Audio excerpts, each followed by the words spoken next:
Gotta throw this in the category of head scratcher. Let me explain.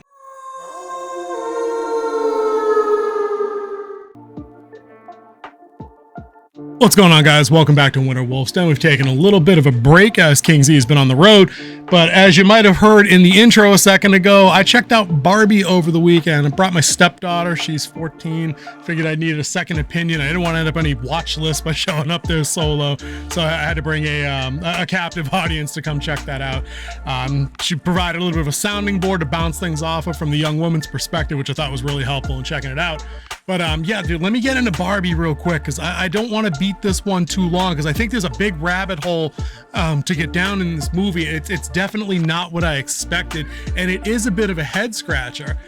Top to bottom, this was a very well-produced film. I got to give it credit for all the things that it did right, and I think it did a lot of things right. Right off the get-go, you know, the movie opens up in Barbie land, which looks straight out of like an 80s toy commercial with, you know, the dream house sets, the costumes, the different Barbies with the different jobs, the different Kens and the different outfits and everything like that. And it all had that element where if I was going out to see something like, you know, a new Star Wars thing, or, you know, in particular a new Ninja Turtles thing, those would be the things I was looking for. Like a little bit of like a genuine kind of callback to the old things that I grew up with. And I think this movie hit that pretty well. They had the car, the house, the boat, lots of the classic outfits, and they kind of did them up in a labeled kind of way, kind of like how Zombieland threw the perks up on the screen. I thought that was kind of inventive and amusing when they did that. So right off the get-go, I kind of settled in and was like, okay, this is interesting, at least from a visual perspective. The early part of the movie had a couple of musical numbers too that kind of reminded me of Grease, which was kind of nifty. I'm a big Grease fan. I like the musical. I've seen it a couple times, love the movie. So that part was right up my alley. Performance-wise, let me just get this right out of the way. I didn't see a bad performance from anybody in the film. Margot Robbie as quintessential, she was called stereotypical Barbie, which I thought was funny. I thought that played well into some of the larger messaging in the movie, and I'll talk about that in a minute. The other Barbies played their roles really well. Will Ferrell as the CEO of Mattel in the real world was as close to his zany performance in something like Elf that I've seen probably since Elf. I don't think he's quite recaptured that over-the-top kind of physical comedy, just weirdo vibe that he used to do so well before he got into, you know, some of the other stuff he's done. So that was kind of cool. Standout here is Ryan Gosling. I think that he stole this movie for as good as Margot Robbie is at being Barbie. He was an excellent Ken. It was a nuanced, layered performance. I feel weird just saying it. Where he had to play the ditzy idiot beach bro, but there was a depth to it in Greta Gerwig's writing, and I think this is where I'm gonna surprise a lot of people, where I give the movie some props when we start talking about concepts and stories and things like that. I'll say right off the get-go here, this is not a movie for kids. Yeah, it says Barbie all over the place and it's bright and colorful, but this is not the summer equivalent of the Super Mario Brothers movies that we got over the spring, where you could just bring your kids, let them veg, watch it, and they'd be entertained start to finish.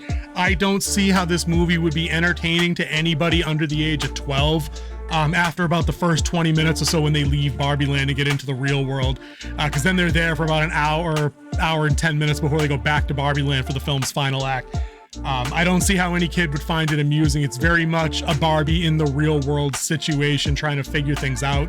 A lot of the humor that I think they were trying to throw out on like a Shrek level, where a joke would work on one level for a kid, but be loaded with a little bit of innuendo for the grown-ups to enjoy, that wasn't there. This was all very slanted towards the adult humor. I thought now kids might not know some of the references, but if you're bringing like your 12-year-old, your 13-year-old, it might get a little uncomfortable for you depending on where, you know, where that relationship and where your kid's development is at. There was a lot of loaded innuendo with some of those with some of the jokes, particularly with Kate McKinnon's weird Barbie character, who I thought was hilarious. And again, I don't typically enjoy Kate McKinnon's kind of weird, bizarre, there's got to be a better word for it. she's just kind of, she's peculiar in a lot of the things she does, you know. And I think, but here though, it reminded me of something again authentic to the Barbie character that she was playing. And I grew up with enough, you know, female cousins and you know, younger female classmates that had Barbies, that played with them. You know, I spent a little bit of time, you know, stealing dolls from them and playing with them before returning them, you know, on my own as a kid. And I thought that she fit the role of weird Barbie pretty well. And I think a lot of people got that gag where you have the one toy you play with too hard, and then, like, you know, it doesn't bend the right way, the grip doesn't work anymore, you cut the hair, you draw on the face and do all kinds of weird shit. And she hit that, and that's her character. Kind of exemplified some of the legitimate, like the verisimilitude of like toy culture that we played with as kids. Like, she was always in the movie positioned or posed in a way that you would have a Barbie bent up and sitting or standing against a wall or permanently doing the splits. I thought that was kind of funny. The other Barbies all kind of functioned in the same way, you know, with the obvious nod to the toy being that Margot Robbie's, you know, tiptoe thing and never being flat-footed and until it becomes a plot point. It's just how the dolls were, you know, they can only bend at the waist. When they lay down, they kind of sit down straight-legged, and they lay flat. And when they get up, they gotta like roll into that L shape that Barbies make before they can sit up. And I'm like, I'm watching all these visual representations, and I'm like, dude, that's the kind of shit that I want when I go see like a Star Trek movie or a Transformers movie, or, you know, something that like the boys used to be into, those nods to like the old cool stuff. Like, can I get a G.I. Joe movie that has those kind of silly mechanics to it when the time and the tension and the tone call for those kind of things? I thought that was really creatively done. So I got to give them all the credit in the world for nailing some of those just, it's almost like inside baseball kind of stuff. Like, they're not, I mean, I guess they're Easter eggs in a weird way, but it's just stuff you would know if you had played with the toy, if you had a younger sister and you watched her play with them for any amount of time, you'd know that's really how it was. So let me give you the story breakdown, because now that I've gushed for 7 minutes about what I liked about it, which is still weird. It's been like 3 days and I'm still weirded out that I enjoyed aspects of this movie. I did not enjoy it overall. It's nothing I'd ever like to see again, total disclosure. I'm not upset that I saw it, that I spent $30 to bring a kid to see it. Like, it was worth my checking it out. You know what I mean? And that, I think, is kind of what's missing from the discourse scene that we used to have when we talked about movies and got differing viewpoints on things. You know, I crap on things that come across as woke plenty in all my videos, and I'm trying to remain more sensitive to not seeing, you know, woke boogeymen in the shadows and everything I see. So let me jump into the story here, and I'll say this. I don't think Barbie was woke at all. I think that they had several different ideas that they were trying to capitalize on in this film, but a lot of them had this element of duality to them, where they were telling one story at one time while making a counterpoint concurrently, and sometimes it worked and sometimes it didn't. So again, I'm going to give them kudos for at least taking that shot, because at least that means it was written with an awareness that different people would be seeing this and have different viewpoints and rebuttals and counterpoints and all those kind of things. But there was enough here that I think anybody could really, if you're into toy culture at all, you know, 80s stuff, you could probably enjoy seeing this at least once, unless you're so hardcore against any kind of messaging at all. And I got news for you, like, the messaging's present to one degree or another in everything. I mean, even if it's not hyper-focused or hyper-contextualized to your side or an opposing side, it's usually there. But I didn't think Barbie beat it over the head except for a couple of points, and I think there was a joke involved to both of them, so I'm still trying to process it out loud. I was up till like 5 last night trying to figure this out, because every time I thought I had nailed down my position on the movie, the other half of my brain would be like, yeah, but. So I would encourage anybody to kind of check it out on their own, with the caveat being, I probably wouldn't bring like a 6-year-old girl to see this. You know, I don't think there's enough Barbie being Barbie in Barbie world, like an animated movie might have been, for a young child to see. But if you have like a young teen, you know, that's probably your comfort zone for you to determine of who you bring to see the movie with you. But the story's, it's pretty straightforward.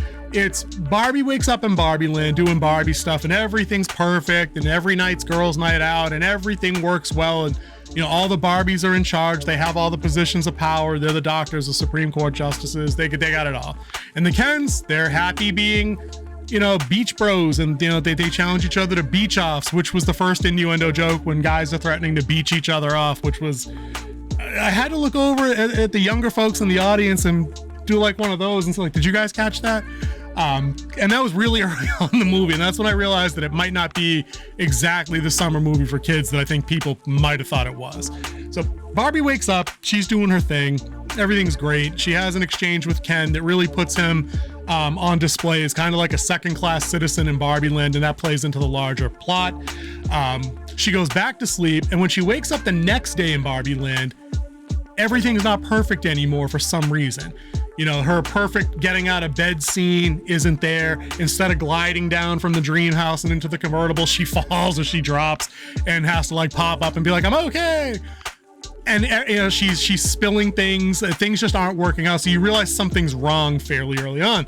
And after she consults with Weird Barbie Kate McKinnon, she learns that she has to basically go to the real world and reach a child that's no longer getting the same, like the positive connection to her Barbies that she used to. She's losing faith in the doll and in the dream, like that kind of setup. So you're like, okay, this seems familiar. This is the kind of story we've seen before. Let's do this. To make a long story short, Barbie gets into the real world with no frame of reference because she's only ever been to Barbie world, and realizes that the real world kind of sucks. It's harsh, it's lonely, it's not as colorful.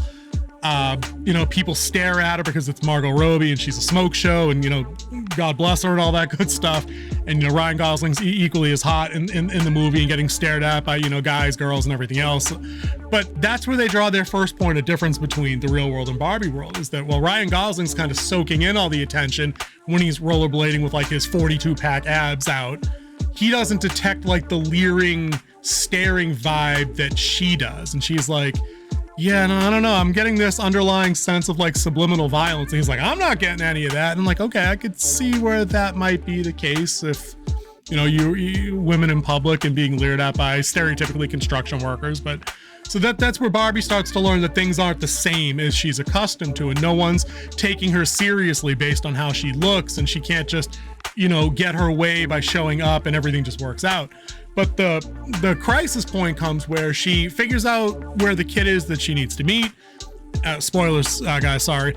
She figures out where the kid is that she needs to meet. When she goes to talk to the kid's like, you're a fucking fascist. Like, I fucking hate Barbie. You're the worst. You set like the women's movement back like 30 years with your, unattainable standards of beauty and blah, blah, blah, blah, blah, blah, and all that other good stuff. And Margot Robbie, as Barbie, cries for the first time because she realizes that she's failed and that she's not good enough and she hasn't helped, and that she's not inspiring little girls for whatever reason. While she's having that existential crisis, Ken is on the real world realizing that in the real world, the Ken's got all the power. They're in charge, and they have options and opportunity, and he's checking out books on the patriarchy so he can bring that back to Barbie Land and get all the Kens to kind of rise up and take allegedly what's theirs. I gotta stop air quoting, guys. Hey, drop it in the comments. Am I air quoting too much? I feel like I am. Anyway, so they head back to Barbie Land after failing in the mission, and the young girl and her mom are gonna come back and sort things out and help Barbie get back and everything else. I'm skipping over a big chunk in the middle so I don't kind of just blow everything the movie has. But long story short, what they figure out is it wasn't the kid's connection to Barbie that was ruined, it was the kid's mom. And that some of the flashbacks that we have been seeing of two people playing with the dolls were a younger version of kid's mom and younger kid bonding over playing Barbies, which again is a very authentic thing to take away from real life and put in a Barbie movie. The generations of women going back 60, 70 years have passed their Barbies down to their daughters. So I thought that was a clever thing to throw in there. But the point was that Barbie was there to talk to the mom, who was coming up on middle age, and life wasn't everything she thought it would be. And she's challenged, and the teenage daughter hates her, and all the other mom-daughter stuff that real life stuff comes up with. Anyway, they get back into Barbie Land, and it's changed. It's like, for Barbie, it was kind of like that part in Back to the Future 2, where Marty goes back in time to 1985, but it's the wrong 85, and Biff's in charge, and everything's ugly and horrible.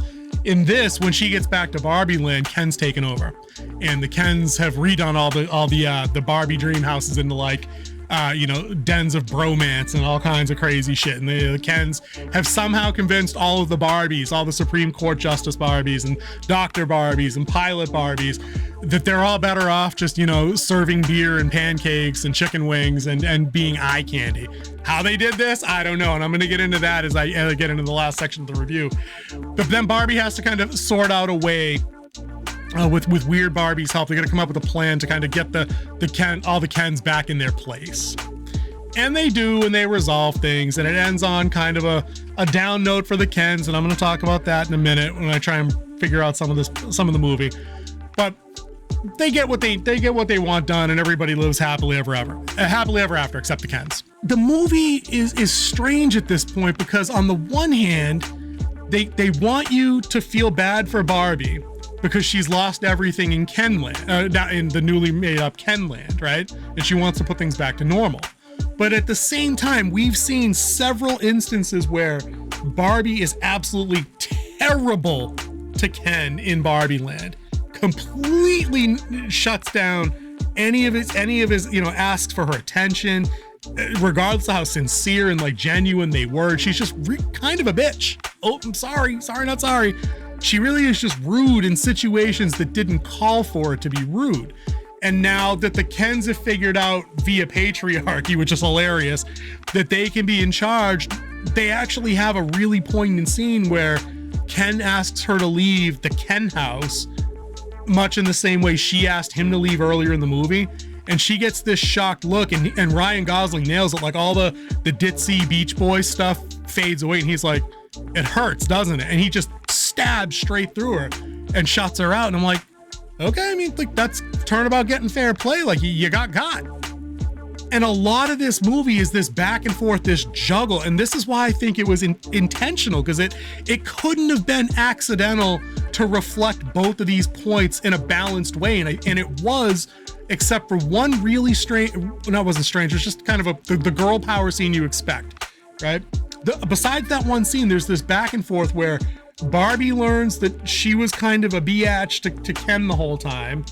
And Ken also needs to learn that he needs to find an identity outside of Barbie, and that he was always good enough without having to be Barbie and Ken. So it all comes across as kind of balanced in its own way. The movie plays with a couple of surreal concepts too. When Barbie gets in the real world people behave like Barbie world people.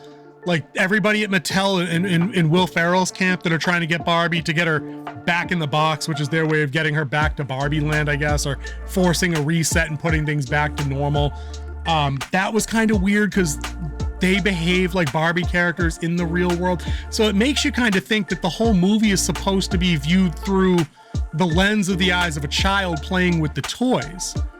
Which again is weird because so much of the other concepts that go over in the movie are really the kind of concepts that young adults and middle-aged adults will go to as they find their place in the world. So it's this weird dichotomy of viewpoints that I think they want you to experience the movie through. And depending on who you are and what your life has been like, you can take it any kind of different way. So it was complex enough that you really got to kind of dig into what you wanted to see in the movie. I said to my better half when I got out of this movie, I felt like this was a 2-hour-long Rorschach test, like the ink blot. You're gonna see in this what you wanted to, you're bringing your own baggage into it. So it's worth seeing at least once just to see where those chips lie. But I think there's enough evidence that as people kind of go back from multiple viewings on this, and smarter people than Winter Wolf break it down, there's musical cues, the songs by Billie Eilish about, that she doesn't know what she's made for, is a really deep, complex issue that Barbie, of all people, has to deal with in the movie as she decides and makes her choice. Is she going to go back to Barbie Land, or is she going to go to the real world at the expense of her immortality, which was kind of a deep thing for a Barbie movie. Really cool point of order there is that the movie wisely included a role for Rhea Perlman, who I didn't know still acted. It was nice to see her in something, as Barbie's creator. And she outlines the reason that she made Barbie along with her husband back in like 1947 or whatever it was to give little girls options to play, because before that the dolls that they had were just babies and little girls were just moms, and that was it until they outgrew dolls. But Barbie opened doors and let them be everything else that they could imagine being, which was cool. It was cool to see that role. It was cool to see it with the human face on. I like that, And the same thing with Ken about the nuanced things that are in the movie. Like, Ken has 2 musical sections that were way better than Knee Deep, just in terms of the impact on the character. Like, there's a song that he plays that they play half for a joke, because it's part of the Barbie's plans to get the Kens to fight each other and lose control of Barbie Land. But it's Matchbox 20's Push, and I'm like, that was a song a dude wrote about like an abusive relationship he had with his mom and how he wishes he could push her down. And I'm like, he's singing that to Barbie because that's how she's treated him for like 2 hours. She's always shit on him, even when he was just trying to do things for her attention because he liked her. And I'm like, you don't pick that song in a movie that's flying the girl power flag 100%, and it's a one-way street kind of statement. I just don't buy it. I was skeptical of that going in, but then I saw it and I'm like, no, that's kind of on point. And then he's got another song later that's about him not being good enough, and it caps off with him wearing a sweatshirt that says "I am Kenuff," which I thought was a fairly decent gag. But that was a pretty strong number also about how, like, I should be good enough without you, even if you are the star of the show. And that's legit. That tracks. So I think there was enough there for both sides to kind of grab onto, and both characters and both camps to learn from each other and improve better together. The caveats to that, and my negatives, I guess, are the one speech that, and I can't remember the actress's name, but it was the teen's mom. I know she's kind of famous. I think her name is America Ferrero. I'm sorry, I don't mean to be disrespectful and dog a name. She gives this like 6-minute long monologue about the difficulties of being a woman present day, and I'm like, okay.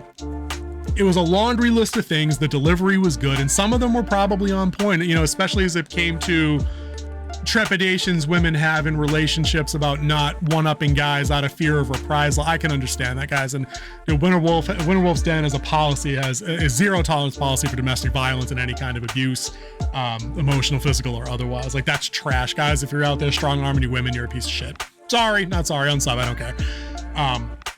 But a lot of the other stuff, as somebody that's worked in healthcare and hospitality his entire life, like her complaints about how she's treated at work, I'm like, I don't know, man. I've worked around an awful lot of women in the workplace and healthcare and hospitality. And I gotta tell you, from what I've seen and from what other female coworkers have confided in me, women always treat other women worse in the workplace. Like, they're savage to each other if they don't like you, especially in healthcare, that I've noticed. And the old gag that I've always seen around the jobs that I've had is that, if 2 guys get into it at work, like if say Kingsley and I get into it over a show, we could slug it out in the break room and trade fists. But 4 hours later, when the shift is done, we could probably go get a couple of beers and be over it. You know what I mean? That's just how guys operate. I've never seen that happen the other way if 2 women get into it at work. They're done forever. That's just anecdotally my experience. So we can put away some of the complaints on her list about how hard it is. And a lot of the other beauty standard stuff isn't male. It's not male supplied either. Like that other running gag. There's a tweet out there that has some bullshit. I wish I had it. Where it's like, a woman complaining that she can't wear the same dress to a party twice because guys, and she gets ratioed into oblivion with the rebuttal that, like, no dude cares if you wear the same dress that looks good on you twice. We just don't. More power to you. We probably like the dress on you. Wear it again. It's something women do to each other. How you guys tend to hate on each other, with hair and makeup and body types and clothing and style or whatever. Like, you guys do a lot of that stuff to yourself. So a lot of the complaints in that monologue, I didn't think were fair, but whatever. That was that character's perspective, and she can have that. What I thought was hilarious was I had read some articles online that said in some theaters, after she was done monologuing, people, clapped to crescendo, and there was, yeah, and you go, and slay queen, all the other crap. Then in my theater, I shit you not, one person tried and made it about 3 claps, and that was a wrap. And then it was just like fucking pin drop, and nobody was buying into that bullshit. So I thought that was kind of funny. And then the other thing that I just thought kind of fell flat on its face was the ending. So the ending sees the Barbies use the most ineffective plan ever to get the Kens to forget that they're supposed to vote to change the Constitution to give them power permanently by turning them against each other, by all of the Barbies pairing off with the Kens and listening to the Matchbox 20 song being played acoustically by each Ken. And then in the middle of the heartfelt song, take a text and ignore them, and then rotate to a different Ken, causing the Kens to go to war Braveheart style, which again was a pretty funny scene with loads of visual gags and timing, and I thought that was kind of funny. And there's a dance off at the end with the Ken song and everything else. So the Barbies get control back by reverting things back, by getting the Kens to forget to vote, and then they outvote them, whatever, fine. The simplicity of that plan, though, again suggests to me that this movie was intended to be felt through the eyes of a young girl playing with the dolls, because that would be how a young girl would think they can win the battle, is to get the guys to turn on each other. I'm here to tell you, young lady, that that plan wouldn't work for all the reasons I just mentioned. Like guys don't care about that. Like, we're not going to get jealous and go to war with the other dude if you go. I mean, maybe that works in junior high or something, but grown dudes aren't going to, like, en masse just turn on each other because the chick didn't listen to the song. I don't know, it just seemed kind of simple. But the ultimate outcome in the movie is that Barbie and her group get everything back. She kind of apologizes to Ken. She's like, yeah, you know, maybe every night didn't need to be girls' night. You know, but we're best off as friends. And, you know, I'm Barbie and you're Ken. And it's not Barbie and Ken. It's Barbie and Ken. Like, we're separate and we need to be our best selves equally. But the bitch of it is when the Kens ask if they can get at least one spot on the Supreme Court, they're like, no, we can't do that shit. And then they ask for something else lesser, and like, maybe. And then the narrator, played by the legendary Helen Mirren, and I can't believe I forgot to mention her, because she has a great one-liner where when Barbie's crying and she says, you know, I feel like I'm not pretty anymore, Helen Mirren breaks in and she goes, yeah, note to the studios, if you're going to have somebody utter that line out loud, you can't have Margot Robbie say it because she's gorgeous, which I thought was hilarious. And that got one of many decent laughs that this movie actually got, was one of those. But the ending with the Kens. The narrator says, we're not going to give Kens power in Barbie Land until women have the same power in the real world. And that's the head scratch. I'm like, so this whole movie was this back and forth about, you know, women and men and who has power where. And I'm like, all right, so in the real world, women have better healthcare outcomes than guys. They're graduating from bachelor's and master's and PhD programs at higher rates than guys are. They have, outside of the abortion crisis issue, which we're not going to get into on the channel, legally have every right that a guy has in the real world. So if there's a power disparity, it's probably kind of narrow. In America. Other countries are different. That's not for me to discuss. But in Barbie Land, Ken is legit like Jim Crow segregated society second-class citizen, where they only have to be hot and they only have to be beach bros. It kind of sounds like it's a male version of 1950s women, that they're just supposed to be something to look at and be pretty and be around when Barbie wants. And I'm like, that's a head scratcher for a movie that's taking place in 2023 when the landscape isn't that unbalanced anymore. Is it unbalanced in certain places? Sure. Like, are there a lot of female Marines in combat roles? I don't know. There are a lot of female firefighters and cops, more so than there were 30 years ago. But nobody ever stops to ask how many male nurses there are or how many male school teachers there are, because folks are just allowed to gravitate to those positions, and we don't see that as a point of any inequality or inequity or whatever word we're using these days.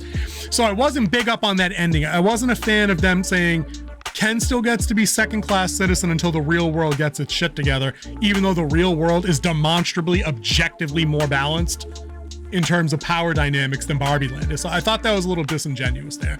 I wasn't digging the ending on that note, but I'll say this, and I'm gonna wrap it up because I went long on this one, but I think there was a lot to unpack here. So please, if you've stuck around to hear the analysis and just my kind of flowing thoughts on the movie, comment below. I'd love to talk about this movie because I feel like if I did ever go back for a second helping, of Barbie, I'd probably pick up on it. I'd take a couple of notes. I wasn't able to take notes. It was a packed theater. I didn't want to have the iPad out and ruin anybody's show. But, you know, as this movie dies down a little bit, which it's showing no signs of doing, it's made $1 billion in 17 days.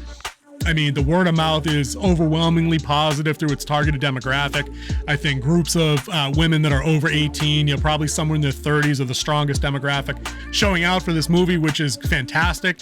I'm glad that they got a movie that they were able to enjoy. But, you know, I'll close on this as a final thought. I'm glad the target demographic for this movie got what they wanted. What I'd like to offer just as a thought experiment to folks that agree with that position and that may disagree in other areas is, what if I came out and said, I think Barbie needs more representation from guys, and that it needs more shootouts, and it needs more MMA scenes, and it needs more car chases, and it needs more, I don't know, zombies, whichever. I'm pretty sure people would roundly shoot down all of those ideas as being tonally inconsistent with Barbie as concept, which may or may not be true. But as a Barbie fan, I think I'd like my voice heard and I demand to be included in that. What I think sucks, and this is the thought experiment, is if I don't like this movie, I'll be told it wasn't for you. And what I think legitimately sucks is, for the folks that kind of invaded fandoms over the last, you know, however many years, you know, Dungeons and Dragons, Doctor Who, Star Wars, Star Trek, about a bazillion, Rings of Power, Lord of the Rings, Rings of Power, because that's not really Lord of the Rings. It's just those kind of things. We weren't allowed to tell anybody coming in and demanding that we change 70 years of our culture in those fandoms to change. And I wonder why that is. I wonder why that's different, that we weren't allowed to gatekeep those. But assuredly, if I came out hypercritical of Barbie, I'd be told it wasn't for me. You know, even though there are male characters in it, even though, you know, the IPs I mentioned always had female characters in it, or they had minority characters in it. They weren't focal points, but they were always there. And fans of those backgrounds or persuasions were never told that they couldn't be a part of it. So I think it is a little too, in terms of being critical of this movie, I think it's hypocritical that people would tell me if I came out hard that this wasn't for me, when all of those other things had to be for everybody. Because I wanted more than anything to walk out of any new, you know, Star Wars movie in particular and feel like, okay, this was classic. This was exactly all that kind of old stuff, and not see everything that I enjoyed torn down to prop up new stuff. Like, what if I made a Barbie movie and, you know, I shit all over Barbie and I gave her a stronger, better male version? Like, they kind of made Ken out to be a little bit in this, but only short term at her expense. I mean, what if I completely just turned Barbie into a wreck and left her that way? that people would be throwing yourselves off of the top floors of skyscrapers in protest. I just wanted to point that out. I'm not a big fan of the hypocrisy. We're going to keep things down the middle and as objective as we can, or at least be fair and honest in the critical reception that these things get and give. But guys, I appreciate this one going super long. I hope you stuck around for most of it. I would say if you watched the first part of the video and you heard my breakdown about who should see this, if you got a couple of extra bucks and you're bored and it's raining next weekend, go check it out. It's worth checking out just to be part of the conversation, because I don't think this movie's going anywhere. I think this is tracking really well. I don't see it dying off. It's destroying competition as it goes. There's nothing that's going to cut into this for this target demographic anyway. So I would say, get in so you can be part of the conversation. And until next time, guys, it's been Winter Wolf, and I appreciate you guys coming back after some time off. See you in the next one.